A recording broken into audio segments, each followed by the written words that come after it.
Good evening friends. இந்த ஆடியோவில் நம்ம நாளைக்கு ஃப்ரைடே நிஃப்டி 50 அண்ட் சென்செக்ஸ் அதுக்கான ப்ரீ மார்க்கெட் ரிப்போர்ட் பார்க்கலாம். அதுக்கு முன்னாடி இன்னைக்கு வியாழக்கிழமை போஸ்ட் மார்க்கெட் ரிப்போர்ட் எப்படி முடிஞ்சது அப்படின்றத ஒரு கிளான்ஸ் செக் பண்ணலாம். இன்னைக்கு நிஃப்டி 50 ஒரு 34 பாயிண்ட் கேப் அப்போ தான் ஓப்பன் ஆச்சு. இந்த ஸ்பாட்டு மார்க்கெட் பாருங்க, இந்த கேண்டில் நான் வச்சிருக்கேன். ஏதாவது எங்கேயாவது ஒரு ஏற்றம் இருக்கா, இல்லை எங்கேயாவது ஒரு இறக்கம் இருக்கா? இன்னைக்கு அந்த 34 பாயிண்ட் வந்தால அதுதான் இன்னைக்கு இந்த டோட்டலாவே இந்த மார்க்கெட் 50 பாயிண்ட்டுக்கு தாங்க ட்ரேட் ஆச்சு. நிஃப்டி 50 எக்ஸாக்டா 50 பாயிண்ட். அது எப்படின்னா அது பாருங்களேன், இந்த 26,118 இந்த 26,180 இந்த குள்ளியே தான் மார்க்கெட் இன்னைக்கு படுமொக்க. இந்த படு மொக்கன்னா எப்படின்னா, இந்த பழைய பிளேட்ல ஷேவிங் பண்ண கதை தான் பாருங்க. லைன் அப்படியே ஒரு சைட்வே. நான் காலையிலேயே சொல்லிட்டேன் இது சைட்வேல தான் இருக்க போகுது அப்படின்ற மாதிரி. எங்கேயாவது ஒரு ஏற்றம் இருக்கா பாருங்க. இந்த 50 பாயிண்ட்டுக்குள்ளேயே தான் இன்னைக்கு முடிச்சாங்க. இந்த நிஃப்டி 50ல இது இந்த ஒரு இடம் ட்ரேட் எடுத்தேன். அதாவது ட்ரேடு நான் எடுக்கல, என் ஃப்ரெண்ட் சர்க்கிளில் சொன்னேன். இந்த இடத்த தொட்டுட்டு அவன் மேலே போனா நான் இங்கேயே சொன்னேன் அது கண்டிப்பா கீழே வர்றதுக்கு தான் வாய்ப்பு அப்படின்னு. அவன் நல்லா இதுவரையும் கீழே வந்தான். பட் ப்ராஃபிட் எப்படி எடுத்தாங்கன்னு தெரியல. எப்படியும் ஒரு என்னுடைய ஃபர்ஸ்ட் டைம், அதுவும் இன்னைக்கு மந்தோட ஃபர்ஸ்ட் டே, இயரோட ஃபர்ஸ்ட் டேன்றதுனால ஒரு 10-12 பாயிண்ட் கிடைச்சாவே போகுதுன்ற மாதிரி தான் நான் சொல்லியிருந்தேன். கண்டிப்பா இந்த இடத்துல ஈஸியா ப்ராஃபிட் பண்ணிருக்கலாம். அதாவது இந்த கேண்டில் 10 மணியும் 10:15 அது ப்ராஃபிட்ல தான் வந்தது, ப்ராஃபிட் தான் பண்ணியிருப்பாங்க. ஆனால் நான் இன்னைக்கு நிஃப்டி 50ல ட்ரேட் பண்ணல, சென்செக்ஸ்ல தான் பண்ணேன். ஸோ அதுக்கப்புறம் மார்க்கெட்ல நான் எங்கேயுமே என் ஃப்ரெண்ட் சர்க்கிளில் எந்த ஒரு இதுவுமே கொடுக்கல. ஏன்னா எனக்கு தெரிஞ்சு போச்சு மார்க்கெட் இதுக்குள்ளதான் முடிய போற மாதிரி. அதுக்கப்புறம் அதை அப்படியே விட்டாச்சு. பாருங்க, ஒரு 1 hour நான் மார்க்கெட்லயும் இல்லை, அதே லெவல்லையே தான் இருந்தது. அட போங்கடான்ட்டு நான் ஏஞ்சி போயிட்டேன். மறுபடியும் ஒரு 2:30 மணிக்கு வந்து பாக்குறேன், மறுபடியும் அப்படியே தான் இருக்கு. இன்னைக்கு ஒரு ஏற்றமும் இல்லை, ஒரு இறக்கமும் இல்லை. ஒருவேளை நாளைக்கு மொத்தமா செய்யறதுக்கு இருக்காங்களோ என்னவோ தெரியல. எந்த அளவுக்கு ரெட் கேண்டில் வந்திருக்கோ அந்த அளவுக்கு கிரீன் கேண்டிலும் வந்திருக்கு. இதுதான் நிஃப்டி 50ல. நிஃப்டி 50ல நமக்கான ஆப்பர்ச்சுனிட்டி இந்த இடம் 10 மணி அந்த கேண்டில் தான் கொடுத்தது. இன்னைக்கு ப்ராஃபிட்டபிள் டேவா முடிஞ்சது. சென்செக்ஸ் வந்தா இங்கதான் நான் எடுத்தேன். எங்க எடுத்தேன்னா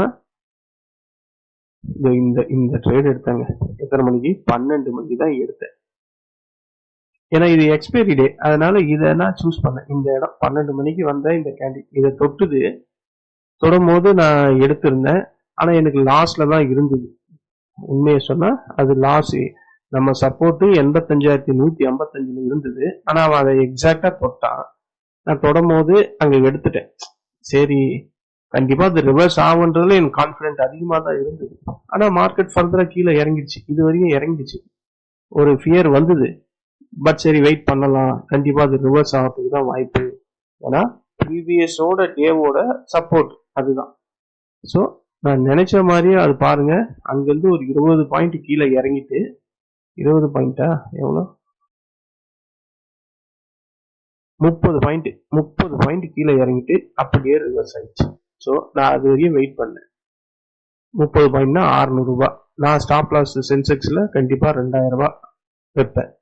அப்போ 30னா 600 ரூபாய் வரையும் லாஸ் வந்துட்டு அப்படியே எனக்கு ரிவர்ஸ் ஆச்சு. ஸோ இதுல எனக்கு ஒரு 1400 ரூபாய் ப்ராஃபிட். இன்னைக்கு இந்த ஒரு ட்ரேட் தான் எடுக்க முடிஞ்சது என்னால. இந்த ட்ரேட் எடுக்கலாம் தான் அட்டன் பண்ணேன். சரி, இந்த கேண்டில் பார்த்த உடனே எனக்கு ஒரு மாதிரி கிளியர் ஆச்சு, ஃபர்தரா இன்னும் டவுன் ஆகுமோ அப்படின்ற மாதிரி. அதனால எடுக்கல. ஆனா அதுக்கப்புறம் எடுக்கிற அந்த ஈகர்னஸே என்கிட்ட இல்லாம போயிடுச்சு. ஏன்னா மார்க்கெட் பாருங்க, இதை நான் காலையில ஒரு எத்தனை மணிக்கு போட்டேன்னா ஒரு 11 மணிக்கு போட்டேன். இந்த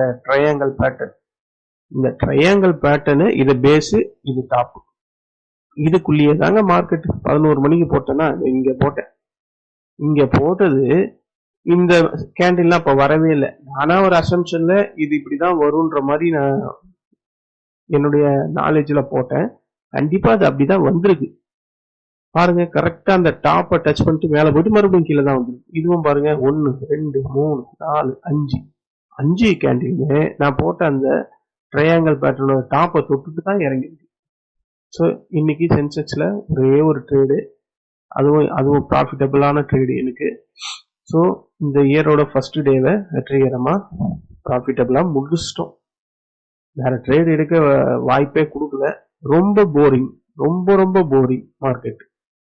அதுக்கு பேசாம மார்க்கெட் லீவ் விட்டே போயிருக்கலாம். ஒருவேளை நாளைக்கு மொத்தமா வச்சு செய்வாங்களோ என்னவோ தெரியல. ஏன்னா நாளைக்கு வெள்ளிக்கிழமைனாவே நம்ம மார்க்கெட்டுக்கு ஒரு அமாவாசை பிறந்தா கிறுக்குத்தனம் பிடிக்கிற மாதிரி வெள்ளிக்கிழமை வந்து அதுக்கு ஒரு கிறுக்குத்தனம் பிடிச்சிக்கலாம். மார்க்கெட் ஒன் டே கேண்டில் எப்படி இருக்குன்னு ஒரு வாட்டி செக் பண்ணிக்கலாம். ஆஹா, மார்க்கெட்டு பாத்தீங்களா ஒரு டாப் ரெசிஸ்டன்ட்லாம் இல்ல ஆக்சுவலி பார்த்தா. ஆனா ஒரு ரெசிஸ்டன்ட் ஏரியால தான் இருக்கு. எந்த இடத்துல இருக்கு? 85,500 இருந்து ஒரு ஈவினிங் ஸ்டார் மாதிரி இருக்கு. டவுட்ஃபுல்லா இருக்கு. என்னுடைய கணிப்பை நான் சொல்லிடுறேனே, இது கண்டிப்பா நாளைக்கு நம்ம மார்க்கெட் கீழே நோக்கி தான் வரும் அப்படின்ற மாதிரி தான் எனக்கு தோணுது. பார்ப்போம், வெயிட் பண்ணி பார்ப்போம். சென்செக்ஸ் பார்க்கலாம். அதுல எப்படி? ஆஹா, அதுலயும் அதே தான், ஈவினிங் ஸ்டார் மாதிரி தான் இருக்கு. ஸோ இதுவும் என்னுடைய டெக்னிக்கல் அனலைஸ் பிரகாரம் பார்த்தா நாளைக்கு கீழே வர்றதுக்கான ஒரு சிம்பிள் தான் இங்க கொடுத்துருக்கு. ஈவினிங் ஸ்டார் மாதிரி, அதுவும் டாப்ல வந்திருக்கு. பாருங்களேன், ஒவ்வொரு இடத்துலயும் டாப்ல வரும்போதெல்லாம் என்ன நடந்திருக்கு? இங்க இங்க இங்க இங்க இங்க இங்க இங்க இங்க எத்தனை இடத்துல இந்த சினாரியோவே நடந்திருக்கு பாருங்க. ஸோ இதை வச்சு நான் பார்க்கும்போது நாளைக்கு ஒரு கேப் அப் கேப் டவுனை பத்தி சொல்ல, நாளைக்கு மார்க்கெட் கீழே தான் வந்து க்ளோஸ் ஆகும், கீழ் நோக்கி வரும் அப்படின்ற மாதிரி தான் எனக்கு தோணுது.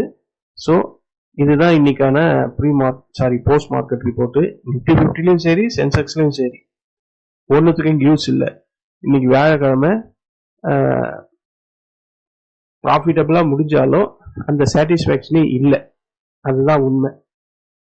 இதுதான் ஃப்ரெண்ட்ஸ் இன்னைக்கான போஸ்ட் மார்க்கெட் ரிப்போர்ட்.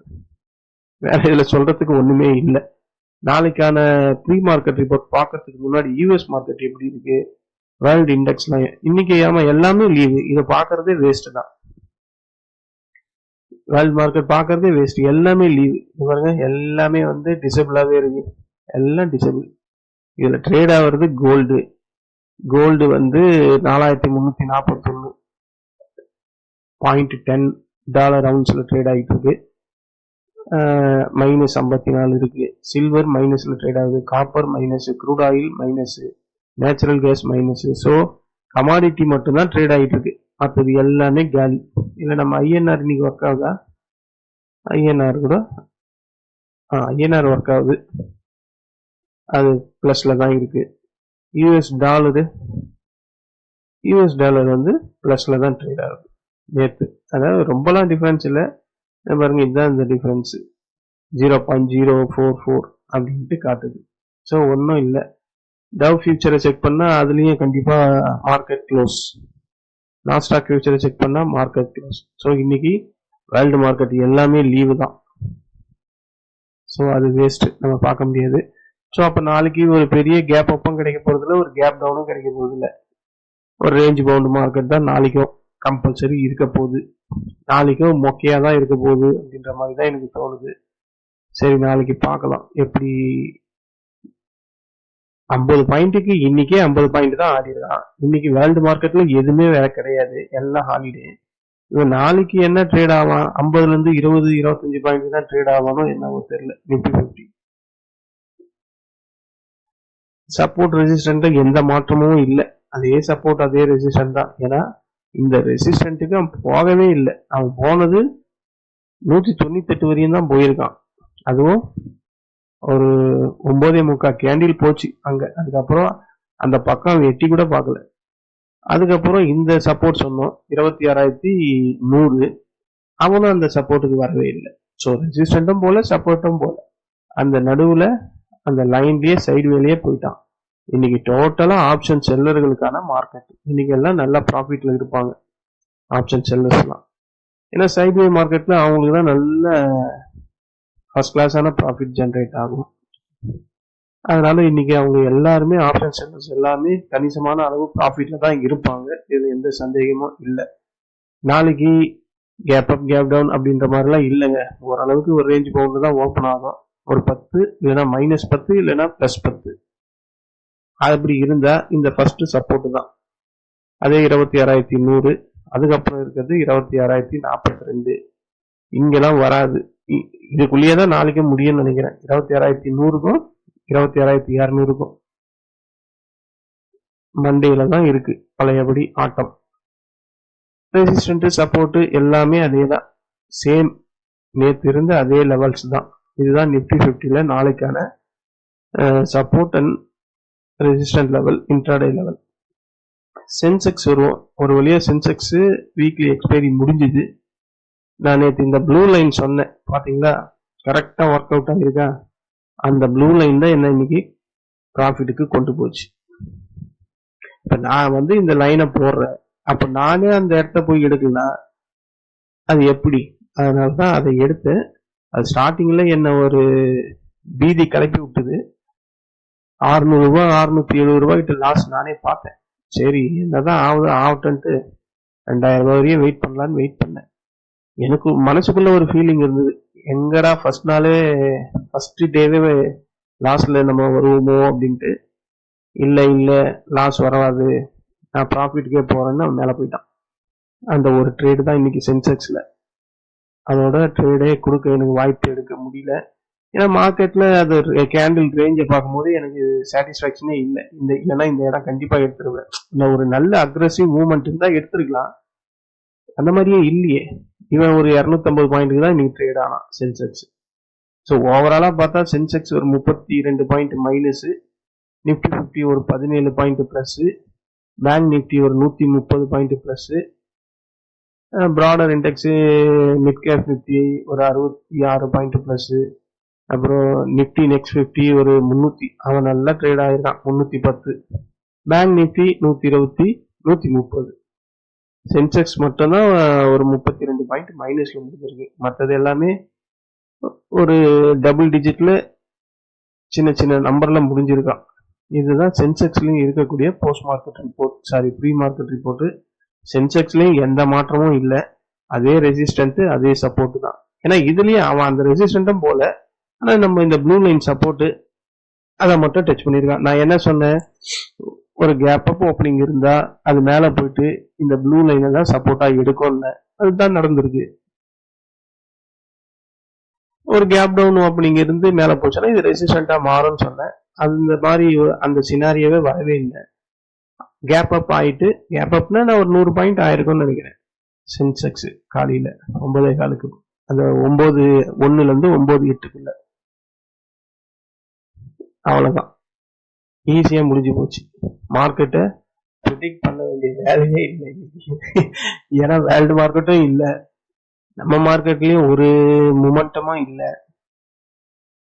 அதாவது நேற்று வேர்ல்டு மார்க்கெட் இருந்து இன்னைக்கு நம்ம மார்க்கெட் ஓபன் ஆச்சு, அதனால ஒரு மொமெண்டம் இல்லை.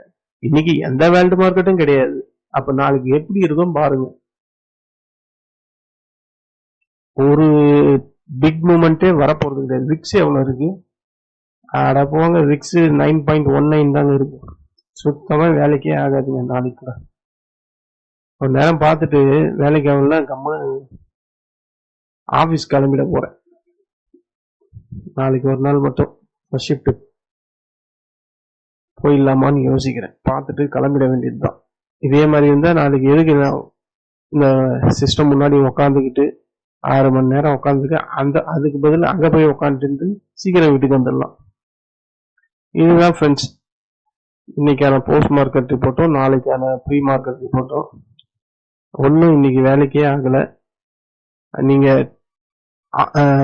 மார்க்கெட்டிங் டைம்ல இருந்தா உங்களுக்கு தெரிஞ்சிருக்கும், தூக்கமே வந்துட்டு இருக்கும். எனக்கு ஒரு ஸ்டேஜ்ல தூக்கம் வந்தது, அதனாலதான் ஏஞ்சி போயிட்டேன். சில நேரத்துல மார்க்கெட் இப்படிதான் இருக்கும். ஏன்னா வேர்ல்டு மார்க்கெட்டே இல்லைன்னா அப்போ அந்த ஃபிளெக்சிபிலிட்டியே அங்க இருக்காது, ஏற்ற இறக்கமே இருக்காது. இன்னைக்கு அந்த ஓஐ சார்ட்டை பேஸ் பண்ணி தான் மார்க்கெட் ரன் ஆச்சு. அந்த 26,200 ஸ்ட்ராங்கா இருந்தது, அது போச்சுன்னா இறங்கும். 26,150 அங்க வந்தா மறுபடியும் ஏறும். இந்த 25 பாயிண்ட் 50 பாயிண்ட்டுக்குள்ளதான் இன்னைக்கு மார்க்கெட் ட்ரேடு முடிஞ்சது. இதுதான் இன்னைக்கான நாளைக்கான pre market report. As usual தான் நான் சொல்றது, நல்ல ஒரு மொமெண்டம் இருந்தா மட்டும்தான் ஆப்ஷன் பையரால ப்ராஃபிட் பண்ண முடியும். அதுல எந்த சந்தேகமும் இல்லை. இந்த மாதிரி இடத்துல எல்லாம் நம்ம ட்ரேட் பண்ணாம இருக்கிறது உத்தமம். ஏன்னா நம்ம கையில இருக்க காசை நம்ம லாஸ் பண்ணாம வச்சுக்கலாம், அவ்வளவுதான். இதுல போய் லாஸ் பண்ணிக்கிட்டு அதுக்கு புரோக்கரேஜ் காசும் கொடுத்துக்கிட்டு வேஸ்ட். ஸோ ஹை மொமெண்டம் இருக்கணும். ஒரு டாப்பை கிரியேட் பண்ணிட்டு ஒரு ஸ்ட்ராங்கான பாட்டமாவது வரணும். எதுவுமே இல்லை, இந்த மாதிரி சைட்வே ரேஞ்ச் பவுண்ட்ல இருந்தா கிரியேட் பண்ணாம இருக்கிறது ரொம்ப நல்லது. நம்ம நாளைக்கு பார்க்கலாம், நாளைக்காவது ஓரளவுக்கு சாட்டிஸ்ஃபேக்ஷனா நடக்குதா, இல்லை இன்னைக்கு மாதிரியே இன்னைய விட நாளைக்கு ரொம்ப மொக்கையா இருக்கா அப்படின்றத நம்ம பார்ப்போம். நன்றி, வணக்கம்.